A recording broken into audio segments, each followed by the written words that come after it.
Hello and welcome to today's live broadcast. I'm Davina. I'm talking about criminal Trump and the gift of criminal immunity from his 6 conservative cronies on the Supreme Court bench yesterday. A big blow to American self-concept of being all about equality under the law and not being a monarchy where one man has that freedom to act as he will, to break laws with impunity. So what I have up on my screen is a clip of Mitch McConnell post the January 6th insurrection that was pre-planned and incited by Donald Trump and his co-conspirator colleagues. Let's see what Mitch McConnell had to say. What did Mitch McConnell say about it? He said on February 2021, Trump is still liable for everything he did whilst he was in office. We have a criminal justice system in this country. We have civil litigation, and former presidents are not immune from being held accountable by either one. So the criminal justice system has failed in that the apex of the judiciary, the Supreme Court, with 3 appointees from Donald Trump in his highly controversial one-term presidency, relative to 0 Supreme Court appointees from Obama in his 8 years, 2 terms in office, because his one chance to appoint someone to the Supreme Court was blocked by the self-same Mitch McConnell. So let's just hear in his own words this situation that he suggests that Trump will be held accountable for his insurrectionist actions by the criminal justice system. President Trump is practically and morally responsible for provoking the events of the day. President Trump is still liable for everything he did while he was in office as an ordinary citizen. Unless the statute of limitations is run, still liable for everything he did while he's in office. Didn't get away with anything yet. We have a criminal justice system in this country. You'd think so. We have civil litigation. Well, the civil litigation hasn't played out yet. There are some police officers who have sued Donald Trump for his actions in inciting the violence that harmed them and harmed their careers as police officers on the day of January the 6th. And former presidents are not immune from being accountable by either one. All right. Wow, that was something. Let's hear it again because it is special. It was special in February 2021 to have Republicans admit that Donald Trump had responsibility for the events of January the 6th, that he had provoked it, that he had 3 months of lying about the outcome of the election, for lying to say that the election was stolen, for lying to say that there was very good evidence when there was no evidence of a stolen election. There was no evidence that Hugo Chavez had somehow tampered with voting machines. Hugo Chavez was dead, and Sidney Powell was really at the extra cracker's edge of that effort to muddy the waters, to convince Donald Trump supporters that he hadn't just lost, he had been mightily abused, and to escalate the emotional framework of grievance that Donald Trump capitalizes on and weaponizes and amplifies as his role as a carnival barker for Republican-style fascism in this decade, in this era. Let's have a look. I was supposed to be talking to Tom Arnold today, but he seems to have bailed. And I'm like, well, let's make lemonade out of it anyway. I still put on my jacket and my nicest earrings. So I'm here to chat about it. Let's just quickly listen to Mitch McConnell again for 38 seconds. It's so remarkable because now, why is it so remarkable? Republican willingness to admit that Donald Trump provoked the events of January the 6th has evaporated. They have fallen in line behind their candidate. Look, I want Democrats to fall in line behind Biden, not because he's committed any crimes that have dispersed his or dissipated some support. He had a bad reaction to some cold medication and the Gish Gallop technique employed by Trump of speaking a lot of lies very quickly whilst Biden's mic was muted as per the terms of the debate. And Donald Trump had also made it a condition of the debate that he couldn't be fact checked in real time by the moderators. And there was no audience to fact check him or boo. Biden's face was the face of someone with a stutter. And let me tell you, as a speech and language pathologist, people with that neurodivergent condition of a brain that tends towards stuttering, they have to think about what they're going to say. And when you deluge them with so much lies that they have to address, and it's very overwhelming. It's overwhelming to be able to form coherent reply in that context because of the condition of overwhelm. And Donald Trump definitely willfully set about to overwhelm Joe Biden in an effort to trigger delayed, reluctant, stutter preventative style speech. Mitch McConnell, ladies and gentlemen. President Trump is practically and morally responsible for provoking the events of the day. President Trump is still liable for everything he did. Still liable for everything he did while he's in office, not according to the Supreme Court. Unless the statute of limitations is run, still liable for everything he did while he's in office. If only that was a concurrent opinion with Trump appointee Kavanaugh, Trump appointee Gorsuch, Trump appointee Amy Coney Barrett, and what are they, Bush appointees, Alito, Clarence Thomas. What am I up to? I'm up to 5. I need another one. Alito, Thomas. And Supreme Court Chief Justice John Roberts. All right, so those 6 corrupted Supreme Court justices all acted yesterday to overturn this long-standing American tradition of being a democratic republic and not having one man's actions be beyond the reach of the criminal justice system, to have absolute immunity from prosecution for acts deemed official acts. And who is to deem what is an official act and what is not an official act? Trump can say, oh, I did everything in an official capacity. Does that cover it for the Supreme Court? And then they can say anything Joe Biden does is clearly personally motivated. How is that determination to be made? It is clearly an entirely self-interested, conservative, power grab-based decision in which Trump cannot be held accountable, as Mitch McConnell says, promises that he will be within the American judicial system. Didn't get away with anything. Oh, didn't get away with anything.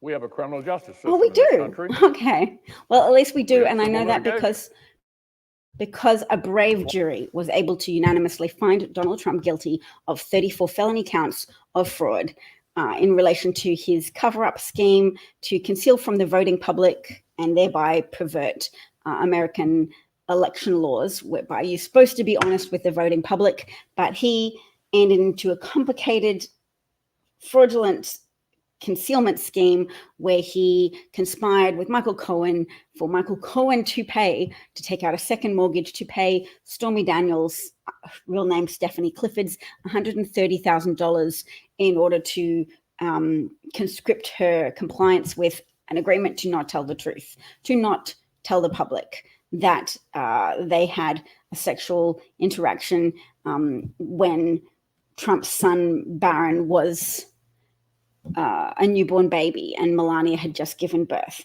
that Trump went to a golf tournament and acted in accordance with what we know of him from his own admission on the Access Hollywood tape, that he believes when you're famous, they'll let you do it. You can do anything you like. You can cheat on your wife. You can cheat on your wife after she's just given birth to her only child, her son with you. You can do anything you like because you are famous. You are above the law. A belief that Donald Trump has that he has been now confirmed in by the Supreme Court, 6 conservative justices on the Supreme Court. I hope you're enjoying listening to this broadcast. If you are, please share it with your friends. I hope it's on some level cathartic to find people to talk about the events of the last few days. We have had the first debate.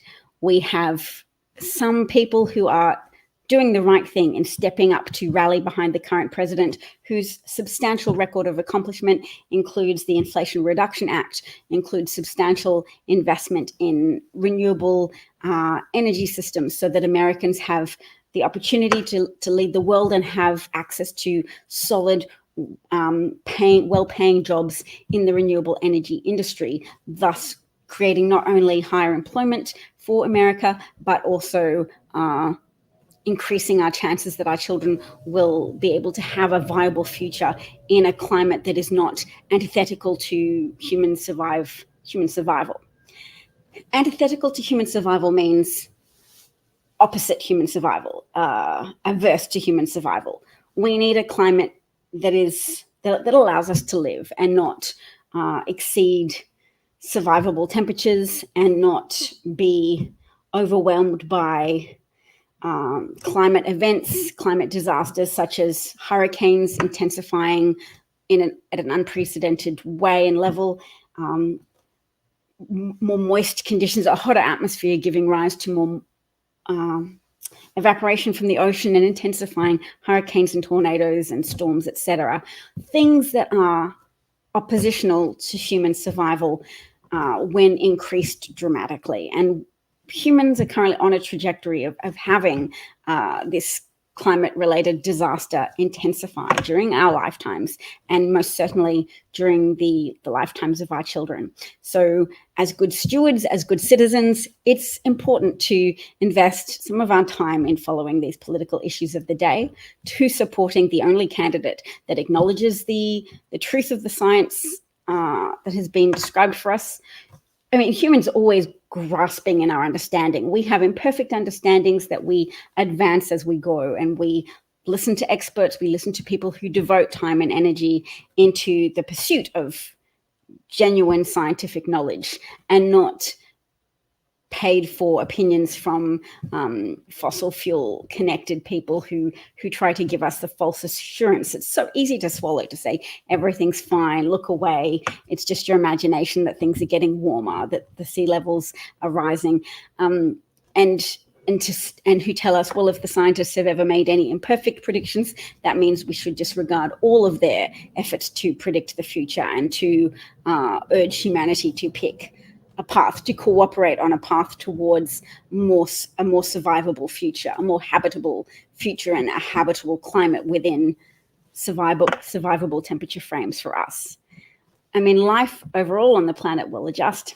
We need to pay attention to these issues and not just swallow comfortable lies and vote for a populist fascist who says, yes, the only real problem you have to worry about is immigrants attracted to your country's relatively great economy, because America does lead the world in terms of the current strength of its economy.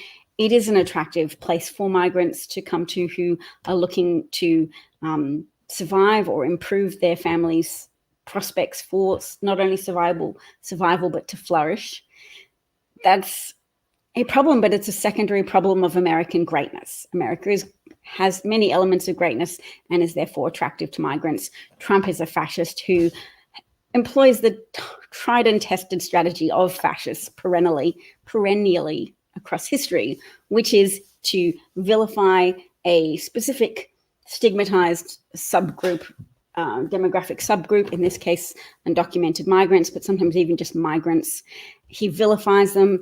Do you know that Hitler published a newsletter of crimes committed by Jewish people? He had a tactic to try and inflame people's emotions, to rage bait people into a state where they cannot accurately process information about how migrants help America and are a critical part of the American economy and should be supported in their pursuit of refugee status, residency visas, etc., so that they can be an included part of the American country and life, and that then infrastructure can be increased proportionately in order to accommodate new arrivals, so that people don't have to feel like they're missing out or that their pie slices are being eaten by migrants, which is a fascist strategy to say there's a set amount of pie, migrants are eating your slice, you've got to stop them. You need me, fascist populist leader Donald Trump, the only person who understands that this is the only genuine problem in existence.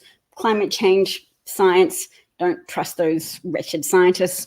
Don't trust people who tell you that migrants are actually one of the reasons for a falling deficit, one of the reasons for a strong economy, one of the reasons for the injection of entrepreneurial spirit and survival instincts that migrants bring in their very migrant character through nature of their adventures, whatever sacrifices and suffering they've been willing to undertake to reach America as a perceived safe haven and opportunity for growth and flourishing and family success. America has the engine of migrant energy as a key factor in its success. And it's not universal success. There's definitely a lot of areas for improvement. Joe Biden has an amazing track record of success in improving things for Americans. And we can go through some of that. How big did I make Mitch McConnell? Okay, let's make him a little smaller because I'm here talking and not Mitch McConnell now. We'll get away from Mitch. We will note that Rudy Giuliani has just now, breaking news, been disbarred from practicing in New York. So let's have a look. This is the update. Let's have a little look at Giuliani's face. Former New York mayor and former U.S. attorney for the Southern District of New York, been disbarred. Decision handed down today by the Appellate Division, First Department. Giuliani was represented by former judge Barry Cummins, whatever. And he stated, Mr. Giuliani is obviously disappointed in the decision, and we are weighing our appellate options. Well, whatever, because Giuliani has had his law license suspended after the Appellate Division found that his false claims about the 2020 election being stolen from former President Donald Trump threatened public interest, democracy, and the legal profession. All true, all true. Once known as America's mayor, the 80-year-old Giuliani has faced increasing legal and financial troubles in recent years. In May, he was indicted in Arizona with 17 others for allegedly attempting to overturn Trump's 2020 election loss in the state. In December of last year, Giuliani filed for bankruptcy protection following a $148 million defamation judgment against him for false statements related to Trump's failed attempt to retain the presidency. And I'll add, and overthrow American democracy as it exists today by thwarting the certification of his opponent's election win. Because once he installed himself as president for another unearned term, he hasn't just won himself 4 years, he's won himself kingship of the American system. Once you've overthrown one election, you don't have any more real elections. You're like, yep, I went through all that. I broke all those laws. I incited all that violence to install myself. Whoever steps down or says, oh, yep, well, I didn't respect American democracy enough to let my opponent's election victory stand. I'm going to respect the 2-term limit. If Trump had succeeded in installing himself for a second term that he did not win by virtue of a Democratic election victory, he would not have left office until his death. And he would have tried to install a dynasty of his own family members or his cronies staying in office after him. He sought to overthrow American democracy itself. And that is not spoken of enough, in my humble opinion. It wasn't just he sought to overturn one election. You overturn one election, you've overturned them all ongoing and in perpetuity until some people are able to find a way to defeat you. But it's not going to be because you ran a fair and free election. Dictators in office don't say, okay, yep, I've installed myself as a dictator, an unelected dictator, but, in 4 years I'll step down. Does not happen. All right, let's go back to Giuliani's legal consequences that he's dealing with. He faces multiple actions in New York State, including a $10 million complaint from a former employee accusing him of sexual assault and wage theft, although many actions were stayed after his Chapter 11 filing for bankruptcy. Well, I still wish his former employee luck. She was a domestic violence victim. He promised to represent her. He said, I can't pay you right now because my wife will be jealous that I'm employing you, a beautiful young lady. So instead, let's have a relationship. I'll employ you and pay you at an indefinite point in the future. So keep working for me for nothing. I'll give you some petty cash to live off, and your payday is in the future once my divorce is finalized. But you don't want to clutter up my the circumstances of my divorce right now. You don't want to give my former wife ammunition against me. So just I'll pay you, but it'll be under the table in the future. So that woman worked without pay, and while also being coerced into what sounded like a very abusive sexual relationship with Rudy Giuliani. The man is such trash. And I think it's not an isolated incident in terms or within his peer group, because this is the way Donald Trump acts as well. This is the way Donald Trump's pal Jeffrey Epstein acted. Also, they feel entitled to the bodies of women. They pride themselves on their skill for manipulating women and circumstances in order to get immediate gratification, often in a perverted way. Rudy Giuliani's, the complaint against him also includes details that he compelled this woman, his under the table employee, to literally provide sexual services for him under the table whilst he was on the phone with then President Donald Trump, because it was gratifying to him. It made him feel special to be acting out some kind of fantasies of being sexually gratified by a coerced female employee, whilst also talking to the president, like, wow, what a powerful person I am. Fetishes are weird, but I try not to fetish shame people normally, but when one of the participants is a coerced domestic violence victim who you're abusing, knowing that she's already in a traumatized state from being the recipient of domestic violence and domestic abuse from an intimate partner, you make yourself her intimate partner, knowing that the dynamics of abuse are pre-existing, and you can just slot yourself into them and compel a woman to do things who's had her will already damaged. Okay. In Washington, D.C., Giuliani is also undergoing disciplinary proceedings where a bar discipline committee has recommended his disbarment, and faces criminal charges in Georgia. There's so much. Faces criminal charges in Georgia where a district attorney alleges he was part of a broad conspiracy to subvert the results of the 2020 presidential election. So this is all important stuff. Oh, look, my hairstyle's falling apart. All right, how are we going? Who has heard of the Eastman memos? That is an under-discussed element of the insurrection effort. I'll bring it up on Wikipedia, and we can go through it a little bit, just because actually we'll do some more things first. We'll do some other things first. We'll go through some more bookmarks, because it's nice to break this stuff up with a little bit of video footage. I'd really love a co-host. That's what I'd really love. We saw Mitch McConnell. We're going to listen to Joe Biden. He's going to say that he respects the limit of presidential powers that he has, as he has for 3.5 years so far, but any president, including Donald Trump, will now be free to ignore the law. I concur with what Justice Sotomayor wrote today. With fear for our democracy, I dissent. All right, so let's listen to Joe Biden. Thank you, President Joe Biden. Thank you for your sacrifices and your service. Loyal public servant for a long time. And I'm so grateful for the last 3.5 years. I'm grateful he chose to run.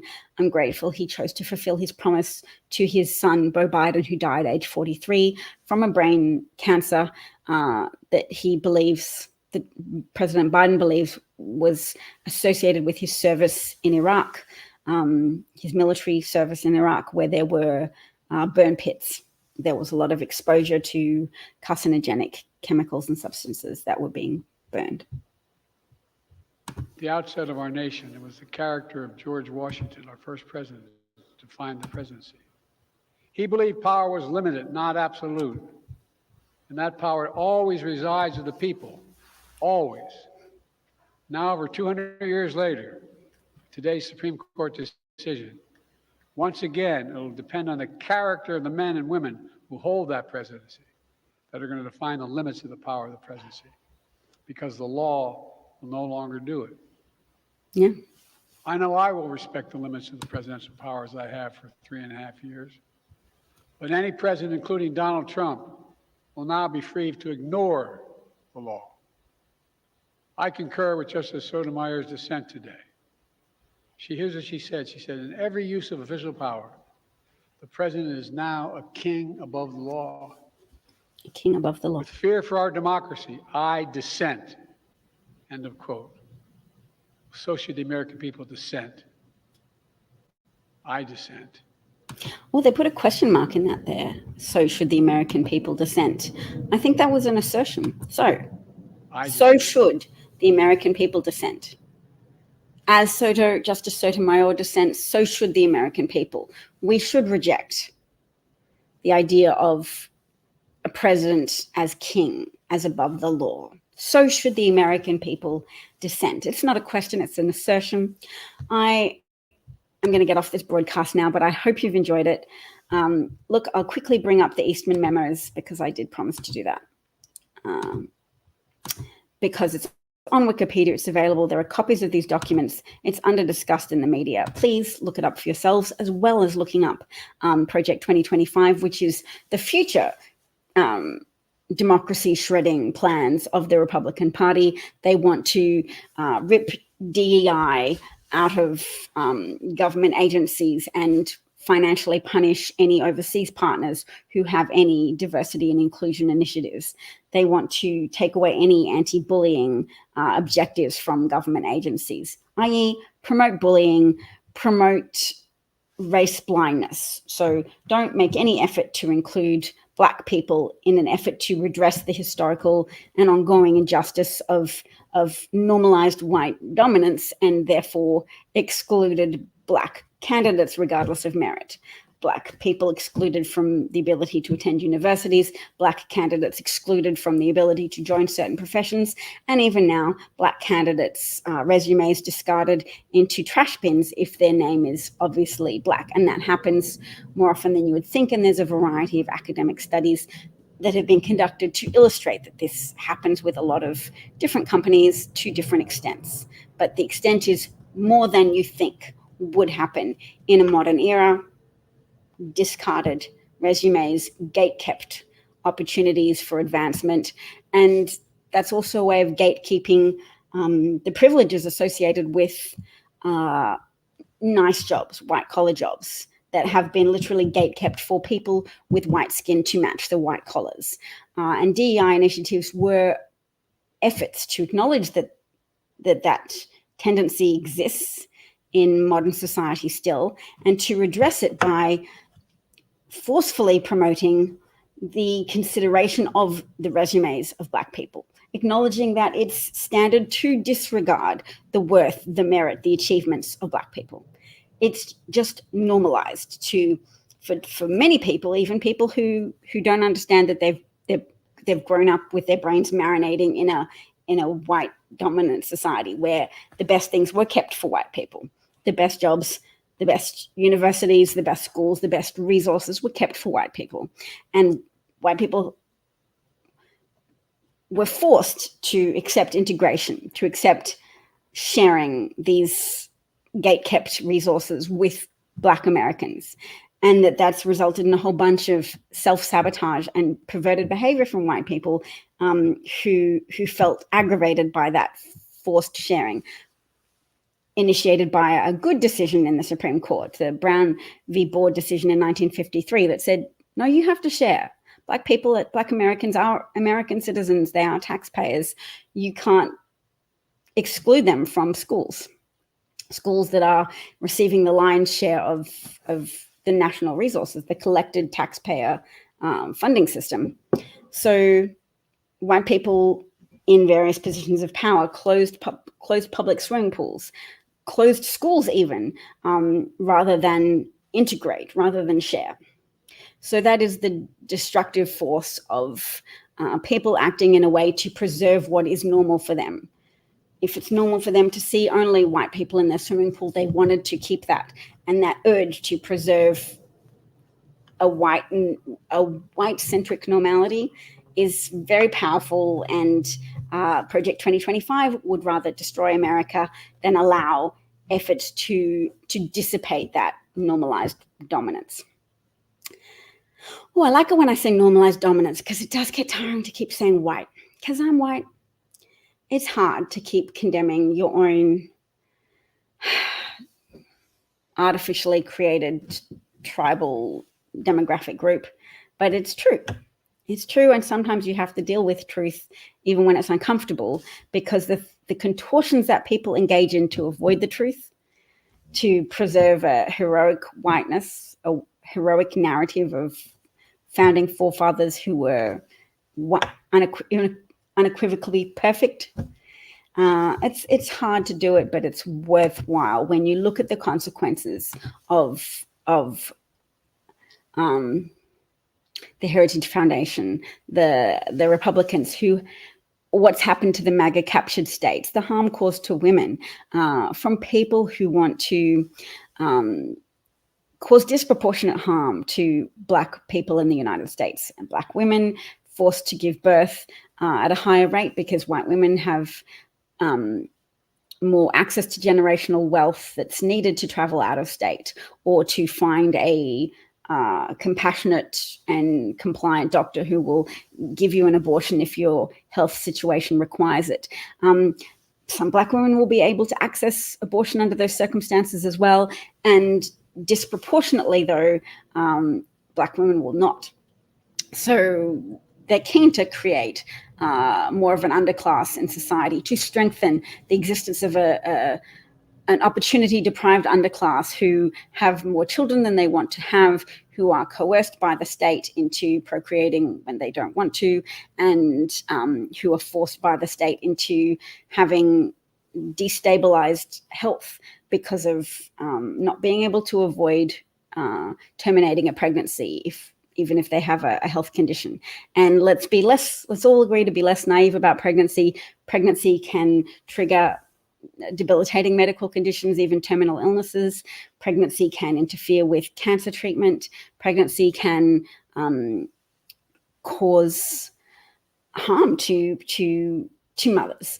And the majority of us survive that, but the rate of maternal survival falls in MAGA-led states, in MAGA-captured states, or Republican-led states, whichever term we prefer to use. MAGA-captured is a good term, an evocative term, because it shows that the demoralized Democratic voters of those states don't always turn out to vote because it feels hopeless. And the pseudo-populism of Republican rule that does things like refuse Medicaid expansion, that deprives schools of funds to provide meals even to children during the summer when the schools themselves are closed, but children still need to be able to receive an extra meal because their families are in a economically deprived underclass where their jobs pay a pittance. And it's even that is a function of racism embedded in American history from even when Roosevelt, was it Teddy Roosevelt who did the plan to help America out of the Great Recession? They definitely launched a lot of Keynesian-style economic investment centered on government investment and centered on changing conditions of pay for many people in different jobs, but excluded jobs that were predominantly filled, positions that were predominantly filled by Black women. So in the service industry, hospitality jobs were excluded from the economic plans to lift America into a middle class. And that those conditions remain today, that hospitality jobs are habitually underfunded and tip dependent, so that there are people who are deprived of options, can't pursue educational opportunities, can't cultivate merit and potential as easily as others with access to enough money to pay to go to college, to pay to go to even community college, because they are stuck in cycles of not having enough money to live, having to borrow money, being then the victim of predatory loan systems, predatory fees from banks who might punish you for not having enough money in your account. All manner of ways in which people who are poor are somehow legally punished for that in the United States, because it's okay to try and deter people from being poor by keeping them poor through subjecting them to fines for all manner of conditions associated with poverty. All right, I'm out of here. What did I bring up? Oh, the Eastman memos. Let's just very quickly read a tiny bit of it. So the Trump campaign engaged Eastman with a formal retainer agreement signed December the 5th for services in litigating the election outcome. The memos have been described as an instruction manual for a coup d'etat. So after the United States 2020 presidential election, in which Joe Biden prevailed, then incumbent Donald Trump, as well as his campaign, his proxies, and many of his supporters pursued an aggressive and unprecedented effort to deny and overturn the election by means of a legalistic soft coup, or self-coup, or even the fancy term for it is autogolpe. So this is the first memorandum written by John Eastman, laying out a 6-step plan for Pence to overturn Biden's election. So Vice President Pence presiding over the joint session, or Senate pro tempore Chuck Grassley, if Pence recuses himself, begins to open and count the ballots, starting with Alabama, without conceding that the procedure specified by the Electoral Count Act of going through the states alphabetically is required. When he gets to Arizona, he announces that he has multiple slates of electors, and so is going to defer decision on that until finishing the other states. This would be the first break with the procedure set out in the Act. At the end, he announces that because of the ongoing disputes in the 7 states, there are no electors that can be deemed validly appointed in those states. That means the total number of electors appointed, the language of the 12th Amendment, is 554. There will be, at this point, 232 votes for Trump, 222 votes for Biden. Pence then gavels President Trump as re-elected. Howls, of course, from the Democrats, who now claim that 270 is required. So Pence says, fine, pursuant to the 12th Amendment, no candidate has achieved the necessary majority. That sends the matter to the House, where the votes shall be taken by states, the representation from each state having 1 vote. Republicans currently control 26 of the state delegations, the bare majority needed to win that vote. President Trump is re-elected there as well. So there were 2 options. This is the 6-step plan. Mike Pence says, I've been given multiple electors from different states here, because Donald Trump's team convinced some Republican electors to falsify certificates saying Trump had won the election. So Pence was to say, it's just so contentious. I've got 2 different elector certificates from Michigan. One says Biden won, but one says Trump won. This is all too contentious, so I'm just not going to count those states where there's multiple slates, or I might count the Trump certificate. This was so recklessly a power grab that I can understand why Vice Pence just went, this is too much. You are asking too much from me, fascists. I've just, I've at least colored in the lines all my life, even though the lines were colored in saying women are whores if they get an abortion. I can't even be in the same room with a woman who's not my wife. Even if it was a fundamentalist Christian coloring book that he had, he colored within the lines. And Eastman and the Trump's coup plot lawyer said, you've got to do this. And Chuck Grassley will do it if you say, I'm not feeling well, I'll step down today. But Pence wouldn't even do that. I find myself in the odd position of being grateful for the vestiges of human dignity that Mike Pence has had, and grateful for the human dignity that he still displays, or the decency that he still displays, in refusing to endorse his former president, a notorious insurrectionist, violence inciter, now convicted criminal of 34 felony counts of fraud, as well as a self-confessed sexual assaulter, and a jury-adjudicated sexual assaulter as well in the case of E. Jean Carroll. And what else? And Epstein's super buddy, who said Epstein likes beautiful women, many of them, as I do, many of them on the younger side. I wanted to talk to Tom Arnold today about this stuff, but that's cool. I had a lot on my chest. It's probably for the best that I had a time today to just get this off my chest as well. Tune in next time when hopefully I will reorganize with Tom. In fact, if you want to message Tom Arnold and say, wait, Davina's waiting to for you to interview. I'm sure something just came up today. We had an appointment to talk today at 12. But this happened last time, 4 years ago. And this was not entirely Tom's fault. 4 years ago, I asked to interview him, but it was on the 1st of January. I was in Australia, so for me, it was later on in the day, but the time difference meant it was pretty early on the 1st of January for him, so he didn't turn up to that. And he very kindly then suggested a second time to talk on January the 5th. And he did that. We talked. It's on YouTube. Google DavCat43 Tom Arnold. We talked for an hour. He has a lot of stories. And the thing is, it's unsettling if you approach it with the idea of, oh, well, the things you're saying haven't been confirmed in the mainstream media.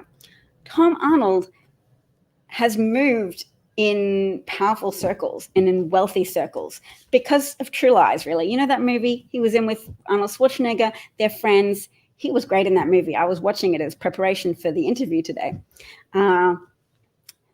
It's a great movie. It enabled him to move in circles. He's visited Len Wexler's house. You know, the dude who financially supported Jeffrey Epstein, who owns Victoria's Secret, etc. And Tom Arnold claimed in a podcast I was listening to this morning also as preparation, he was like, yeah, that was just window dressing. That was virtue signaling from Len Wexler to be like, yep, I'm suing Jeffrey Epstein for mismanaging $46 million of my money. But he gave it to Epstein, basically. He let Epstein manage his money. Epstein was using a modeling agency, Jean-Luc Brunel modeling agency. You can look that up if you want, as a kind of conduit for vulnerable women with aspirations to be models. And, you know, all of the women that Ghislaine Maxwell was able to recruit, and then get the girls themselves to recruit other vulnerable girls who wanted love, approval, income on a day-to-day basis, and were invited to earn easy money from massaging Jeffrey Epstein and Ghislaine Maxwell. And then they just wore them down and counted themselves as wonderful, skillful people for managing to trap so many young women in sexual trafficking. I'm not going to call it prostitution, because when you manipulate young women, that's not standard prostitution, that's sex trafficking. That's manipulated, exploited, coerced young women. It's not consensual sex work. So Tom Arnold has all of these insights, and you can take it with a grain of salt and say, I didn't see it in the media that Len Wexler didn't really mean his $46 or $48 million lawsuit against Jeffrey Epstein. I'm prepared to countenance so much of what Tom Arnold says as being solid information. And it's definitely worth taking into account, because he has just been proven right about a lot of things. He understood that he made the claim that Donald Trump had used the N-word in the background shooting for The Apprentice on the Trump tapes, that it was just something that's on the cutting room floor from the decision-making process, considering Black candidates on the show. And that was confirmed recently by a producer who had abided by a non-disclosure agreement for 20 years. What was his name? Bill Pruitt? We can look it up. Anyway, he didn't mention Tom Arnold and go, yes, I give Tom credit. Tom was right all along. He just said, yep, Donald Trump said the N-word. He said, I don't think America's ready for an N-word to win. Kwame Jackson was one of the final two candidates, and Trump dismissed that out of hand because he couldn't abide a Black man winning the first season of The Apprentice, and he projected that feeling onto the rest of America. Imagine how Trump felt when a Black man won the presidency, if he couldn't even countenance a Black man winning season 1 of The Apprentice. And we can see all of the negative outcomes that have followed through in America, from people struggling to cope with a Black president in office. They were unable to accept the Affordable Care Act as a good thing, even if they themselves have used it. it's created a schism in some people's mind where they can accept that they benefit from the Affordable Care Act, but if you point out to them it's described as Obamacare, then they reject it as socialism. They had to attach socialism to Obama because social safety nets become a negative if a black man is introducing it, because they cannot abide the idea of sharing. They cannot abide the idea of white dominance being diminished by the existence of black excellence or black achievement. It hurts them because it abrades their view of the world, their hierarchical understanding that whiteness is tantamount to superiority, and vice versa, with all of the negative implications, all of the anti-black implications that follow from that false belief. So white people got to get on board, listen to the majority of black voters who are supporting Joe Biden, who are rallying around that candidate. He's received a very high number of donations from grassroots supporters over the last few days. Keep up with that. Check your voter registration. Have conversations with your family and friends about Biden's achievements. America leads the world economically. Right now, economists around the world have said that the American economy is even helping to lift other economies around the world because it is. All right, here we go. Because it's got an engine of growth, and that engine of growth is a product of Keynesian economics. The idea that the government is in a good position to stimulate the economy through judicious spending, not cavalier, imprudent spending. And racists are the kind of people who think social safety net spending is injudicious and is improvident and inefficient because they are just intuitively repulsed by the idea of sharing American resources, of providing safety nets to people who might be black. They often deny the existence of white poverty. They often deny the idea that white people in America benefit substantially from government programs. They'll even deny that they themselves benefit from American government programs. When you dig into it, they have an aversion to equitable distribution of things because they inherently have anti-blackness coloring their thoughts. They have anti-blackness eating away at their conviction that people suffering misfortune should be helped. It helps them buy into some kind of white-leaning prosperity gospel whereby you say, if you've got resources, you're favored by God and you deserve that. If you have suffered throughout history or your family has had opportunities excluded, if they've been excluded from opportunities to generate wealth or intergenerational wealth, that's because you're disfavored by God. They intuitively lean into that because of the anti-black idea that white people didn't do anything wrong. Black people just deserve the mistreatment they encountered from white people. It's a philosophy that's often unconscious. People won't be able to tell you that they subscribe to it because they are not aware of that. But when you look at their thoughts in the context of their general ideas about the world and what they think is fair and unfair and who's worthy and who's unworthy, there is anti-blackness. There is hierarchical anti-blackness coloring all of their ideas about how the world should work and what is unjust and what is tyrannical.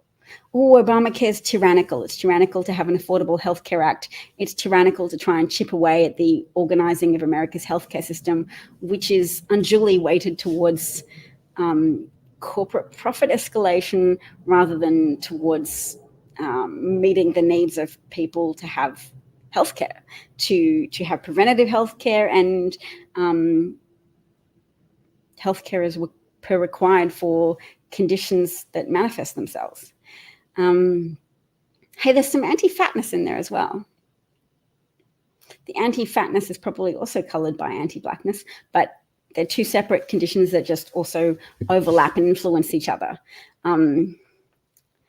It's true that obesity is not associated with positive health outcomes, but hating fatness is also associated with a lot of negative health outcomes as well. When you consider the lethality of a lot of eating disorders, anorexia has a very high death rate for a psychiatric condition.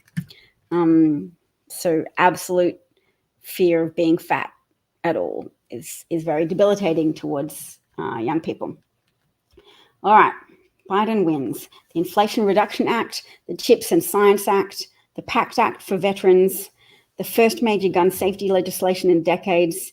He took out the leader of Al-Qaeda, historic job growth, historic low unemployment, expanded the NATO alliance, rallied European nations in support of Ukraine because of Putin's Hitler-esque territorialist expansionist ambitions to have to militarily overwhelm neighboring countries and subsume them into Russia, to kill, murder, rape, and pillage the inhabitants of Ukraine and other places. I mean, Romania, Poland will all fall to Putin and his army and his murderous objectives if he's not met with sustained and significant pushback from an alliance of decent nations. And NATO is that alliance, and Joe Biden has fostered NATO and strengthened NATO and advocated for NATO and advocated for the defense of Ukraine. All right, the American Rescue Plan led to fastest jobs recovery in history. The confirmation of Justice Ketanji Brown Jackson. Look, she's still one of only 3 non-conservative justices. So it's hard to be on that Supreme Court, I would imagine, because the Supreme Court is trash right now in a lot of decent people's minds.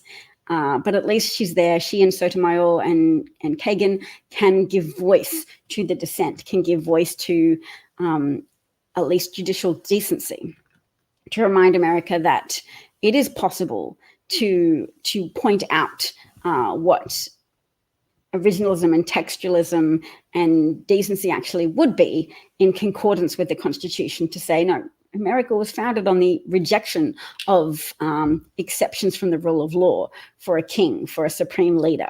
America was founded on those principles. It is atrocious. So at least there are some voices on the Supreme Court, and Joe Biden gave voice to a powerful, accomplished, intelligent Black woman in the form of Justice Ketanji Brown Jackson. He rallied our allies in support of Ukraine, yes, and once-in-a-generation infrastructure investments. So the bridges that are crumbling, the projects to restore those, some of them have been completed, some of them are ongoing, all of them are employing people and giving Americans a solid, reputable, decent source of income with which to feed their families, with which to be a member of the middle class and perpetuate middle class standards. A rising tide lifts all boats, and Biden has deployed government resources to do that, to help grow and sustain the American economy. We have so much to give thanks to him for. I'm so grateful that even though he could have retired, lived in peace with his family, it's definitely been very costly. It's exposed his son's drug addiction years to become a target ripe for exploitation by the Republican Party and Republican media elements. Steve Bannon, Fox News, everybody's relentlessly picked on Hunter Biden in a way targeted to try and re-trigger an addict's, a former addict's relapse and potentially even suicide. They've tried to destroy Joe Biden's family. So he's used to having a lot to fight against over the last few years. And the least he can expect from us is support for the Black community, which knows this is a life and death game. This is not just an ego thing to gamble on who's right, Trump, or who will win, Trump or Biden. I need to be right about it. No, this is more about backing a horse to be right about. This is about uplifting the chances for democracy's survival, knowing the harms that a democracy eroding despot will enact on the American people. Project 2025 is going to take power away from local prosecutors and let Trump be the brain behind the Department of Justice so that he can prosecute anybody he feels like. They can increase prosecutions of Black people and say, look, we're dealing with the real threat. We've contained the migrants and the people of color that you felt were the core problem in America. He can grant immunity to all police officers, so any police officer can do anything they like with the same type of criminal immunity that the Supreme Court, the 6 conservative justices of the Supreme Court just conferred on Trump himself.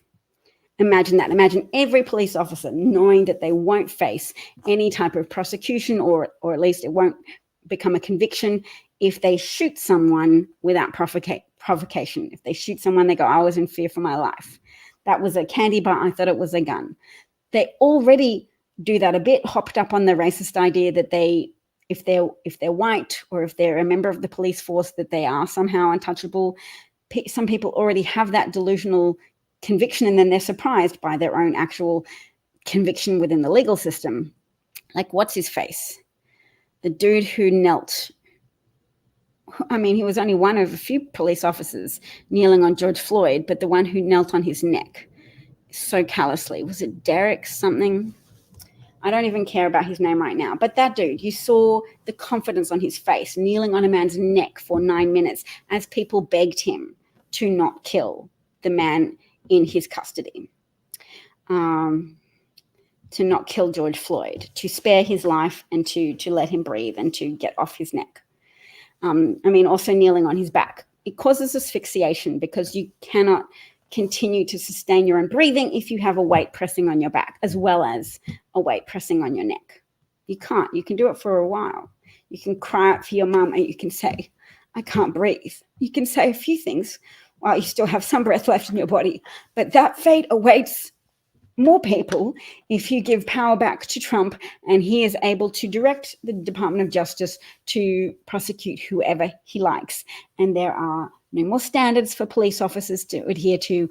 The Board of Education, the Department of Education is abolished, and it's only the Christian fundamentalists in your communities who will be pandered to and given full power to reorganize the curriculum in a way that makes them smile. So Bibles in classrooms, like in Oklahoma, 10 Commandments on the wall. Is it Ohio that has a 10? Anyway, all of the developments that you've heard about in different MAGA-captured red states coming to your classroom, because if you enable Trump at a federal level, he is supported by the evangelicals. He won't just go, just keep things as they are. All of the people who've helped prop him up in power, who've helped him manipulate the electorate, if he succeeds, then all of those people get their payoffs. Quid pro quo. Vote for Trump. Your kid is going to not hear about how evolution works anymore. Is going to be taught that climate science is all a hoax. Everything's fine. Everything's dandy. Just the only thing you have to fear is migrants and people of dark skin color. Anyway, that's all from me today. Thank you for listening.